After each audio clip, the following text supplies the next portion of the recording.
Olá! Segundo a Organização Mundial de Saúde, o suicídio é a segunda maior causa de mortes de adolescentes no mundo. O Senado aprovou o projeto que institui a Política Nacional de Prevenção da Automutilação e do Suicídio. Nós vamos conversar com o senador Eduardo Girão, do Podemos do Ceará, relator da matéria na Comissão de Assuntos Sociais. Seja bem-vindo, senador. Muito obrigado pelo convite, é uma honra estar aqui com vocês. Senador, qual é a importância de haver uma Política Nacional de Prevenção à Automutilação e o Suicídio instituída por lei? Olha, primeiramente eu acredito, minha primeira legislatura aqui, e de todos esses projetos que passaram na casa desde 1º de fevereiro, eu acredito que essa foi a principal aprovação que nós tivemos aqui. Um projeto de suma importância, porque tem pessoas sofrendo na sociedade, existe um tabu muito grande sobre esse assunto. Até pouco tempo atrás, suicídio você não podia nem noticiar na imprensa. Você que é jornalista, existe um código de evitar noticiar, porque isso pode gerar mais suicídios. Em outros países ainda se faz isso. Em outros países ainda existe esse princípio, que eu acredito que ele já está ultrapassado. Então, o Congresso Brasileiro, o Senado Federal, deu um grande passo a um projeto de lei que vem da Câmara dos Deputados. O autor é o deputado Osmar Terra, atual ministro da Cidadania, e eu tive a oportunidade de relatar na CAS, né? E eu tenho situações pessoais, e foi uma coincidência, não existe coincidência, nada é por acaso, e eu acredito que a gente instituindo essa política de prevenção, né, à automutilação, plano nacional, que vai ser regulamentado ainda, vai poupar muita gente de sofrimento, vai dar oportunidades aí para as autoridades, por exemplo, no caso das empresas, tanto hospitais públicos e privados e instituições de ensino pública ou privada, vão notificar, é importante que se notifique.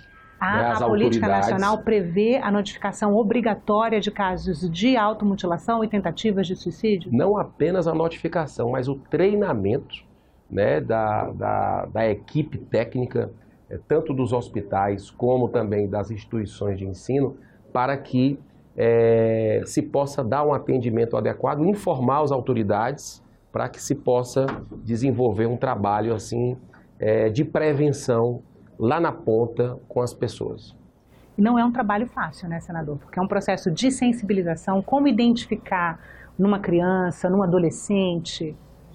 Olha, eu posso dizer para você, eu tenho 5 filhos, né, 3 adolescentes, 2 pequenininhas, e a sociedade que a gente vive é uma sociedade cada vez mais marcada pelo consumismo, né, pelo individualismo e o egoísmo. Então, esse aparelhinho que é o celular, que todos nós temos, está democratizado, uns mais avançados, outros mais simples, mas esses smartphones, eles te levam a uma situação que quebra o diálogo entre pai e filho, quebra o diálogo entre pessoas da família. Então, as pessoas estão muito isoladas dentro da mesma casa. No almoço, você está lá e cada um no seu celular, você não conversa mais, você não tem um olhar. Então, eu quero aproveitar essa oportunidade e falar com os pais que estão nos assistindo. É importante se quebrar essa tendência com relação ao progresso que nós tivemos aí desses aparelhos, da tecnologia. Converse com as pessoas, é muito importante você conversar com quem você ama, né? Você tem esse tempo. Lá em casa eu faço o seguinte, na hora do jantar, do almoço, a gente coloca uma cestinha, coloca os celulares lá e vai todo mundo conversar, de contar o seu dia. E ali você percebe se tem alguma coisa com o seu filho, com alguém da sua família, que está alguma coisa equivocada. Eu passei por um problema há cerca de 10 anos que me marcou muito, que tem a ver com o tema de automutilação e suicídio. Um grande amigo que trabalhava comigo, ele, no desespero, tentou o suicídio. Primeiro indicativo, né? E aquilo me deixou assim, poxa, o que foi que aconteceu? Fui conversar, fui no hospital, depois fui na casa dele, li muitas literaturas sobre o assunto, eu tenho a minha visão espiritual sobre esse tema, um livro que me marcou muito, pessoalmente falando, foi o livro Memórias de um Suicida, que eu pude perceber que isso, muitas religiões têm essa visão, que a vida não termina com a morte, né? Então a pessoa está achando que vai terminar o problema cometendo suicídio, o problema se agrava. Primeiro para a família dele, né? Porque existe a saudade que vai ficar marcada, aquela quebra daquele amor. Mas a dor, a culpa. A dor, a culpa, né? Então isso traz para quem ele ama uma dor muito grande, né? E a dor dele não vai acabar, né? Ele tem aí talvez se agrave muito mais numa vida espiritual o que ele sofre. Então, independente de visões, católico, espírita, evangélico, nós precisamos entender que é muito melhor você, hoje em dia, com a aplicação dessa lei que vai ser regulamentada, buscar ajuda. Outra coisa, os planos de saúde. Agora não vão ter desculpa para não atender com psicólogos, com psiquiatras. Tá muito claro com relação a isso, né? As pessoas vão poder procurar. Eu acredito que... Só vamos explicar o que a lei estabelece. Que uma pessoa que sofreu automutilação ou uma tentativa de suicídio, ela vai ter direito, o plano de saúde vai ser obrigado a custear a assistência. Vai ser obrigado. Porque nem todos os planos de saúde, por exemplo, dão acesso a psicólogo. Não dão acesso a psicólogo, deixava isso para uma negativa, que existe muito isso aí no interesse econômico, né, que está por trás. Mas agora a lei regulamenta isso também. O CVV, que você deve conhecer o trabalho, Centro de Valorização da Vida, vai ter um telefone único, uma política de Estado do Ministério da Saúde, com voluntários, gratuito, para as pessoas a qualquer hora do dia acessarem, inclusive por chat também, não é apenas no telefone, né?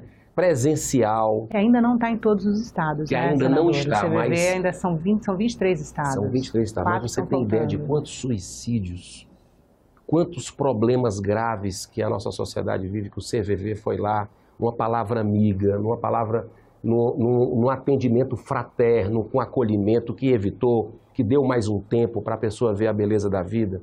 Então, assim, eu tive um fato que foi muito marcante com a minha filha nos Estados Unidos, que ela passou por um trauma parecido com o de Suzano. Suzano, né, que entrou uma pessoa Suzano, armada, que houve um massacre, né? Fez aquele massacre e aquilo fica o trauma, né? E tem o problema pós-traumático que se dá depois de um episódio como esse. A minha filha viveu exatamente isso naquele massacre que aconteceu em Parkland, nos Estados Unidos, exatamente há pouco mais de um ano, né, no dia 14 de fevereiro, que foi importante para mim decidir entrar na política, porque eu venho estudando esse assunto de arma de fogo, e foi impressionante como as autoridades chegaram junto, né? Como foi para levantar com animais tratamentos com base no amor que os animais têm incondicional, foram levados para dentro da escola naqueles meses posteriores. Cães, cavalos, e foi um processo de terapia individual e em grupo, e é impressionante como eles se restabeleceram, né? Então, a minha filha fez gratuitamente o tratamento que foi oferecido pela escola, pelas autoridades americanas. Então, é política de Estado, tem que chegar junto, o Estado tem que se aproximar. Senadora, eu queria só uma coisa que a gente não deixasse de falar nessa entrevista. A proposta também prevê uma campanha de sensibilização da sociedade para o problema da automutilação. No seu relatório na Comissão de Assuntos Sociais, o senhor destaca que faltam dados sobre o problema e que ainda é um tabu na sociedade, né? Como essa nova política pode enfrentar esse tabu? Olha, a automutilação é uma prática que tem crescido muito nos últimos anos, é uma epidemia, né, que tem levado muitas pessoas ao sofrimento, muitas famílias.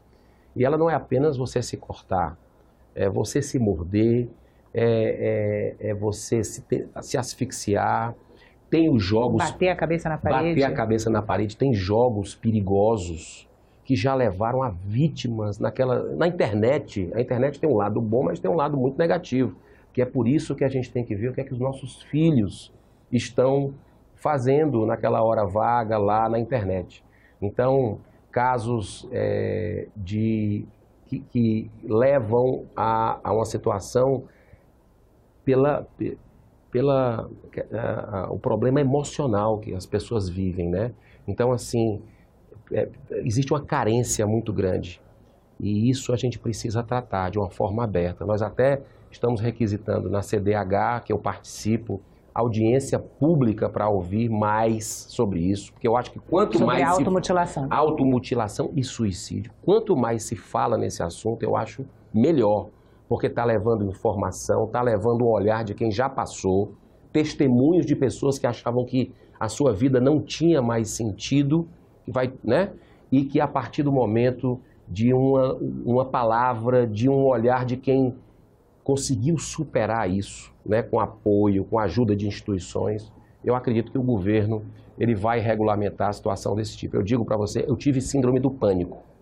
Isso quando não tinha nenhuma literatura sobre esse assunto, né? Então o meu chão sumiu, e eu tinha 29 anos nessa época, e eu pensava que ia morrer, entrei numa depressão e não tinha para mim, a vida não tinha muito significado, não tinha mais sentido. Então foi com o apoio da família, foi procurando ouvir experiências e comecei a ver que tinha pessoas que já tiveram aquilo e saíram.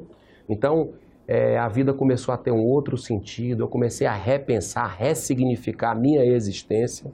Eu posso dizer que sou uma pessoa feliz e que procuro, aqui no trabalho no Senado, com todas as minhas limitações e imperfeições, em devolver aquilo para a sociedade, até como gratidão a Deus por tudo que eu tive na minha vida, a oportunidade, a família, saúde, em poder estar aqui, podendo compartilhar a vida que é bela e a gente não deve jamais pensar em terminá-la, né? A gente tem sempre que estar acreditando, porque tem surpresas boas mais na frente. Senador, muito obrigada pela entrevista. Obrigado. A gente conversou com o senador Eduardo Girão, do Podemos do Ceará. Se você quiser rever este programa ou assistir a outros da TV Senado, vai no nosso site, senado.leg.br/TV ou no canal da TV Senado no YouTube. E se você quiser mandar uma crítica ou sugestão, liga pra gente. O telefone é 0800 61 22 11 e a ligação é gratuita. Obrigada pela atenção e até a próxima.